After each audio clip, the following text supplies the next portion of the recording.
Vijayawada CP Gautam Sawang సెలవుపై అనుమానాలు వ్యక్తం చేసింది వైసీపీ.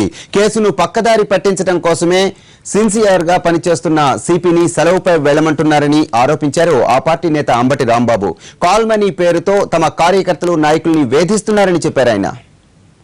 నిన్నగాక మొన్నే సవాంగ్ గారు మీటింగ్ పెట్టి ప్రెస్ మీట్ లో ఎవరినైనా సరే మేము వెనుకాడం వారి మీద యాక్షన్ తీసుకుంటామని, రాజకీయ నాయకులు కూడా దీనిలో సంబంధం ఉంటే వారి మీద కూడా తీసుకుంటామని చెప్పిన తర్వాత ఎందుకు ఇంత హడావుడిగా ఆయన సెలవు మీద పంపించారు? దీనికి మీరు ప్రజలకు సమాధానం చెప్పవలసినటువంటి బాధ్యత ఉన్నది. ఖచ్చితంగా ప్రజలు వాళ్ళ కొంతమేరకు ముందుకు వస్తున్నారు. ఇంతకు ముందు మీకు రిపోర్ట్ చేసినప్పటికీ కూడా యాక్షన్ తీసుకునేటటువంటి పరిస్థితి లేదని ఆ ప్రాంతంలో ఎవరు ముందుకు రాలేదు. ఇది తెలుగుదేశం పార్టీకి ఏం సంబంధం లేదు అనేది ఒక మాట.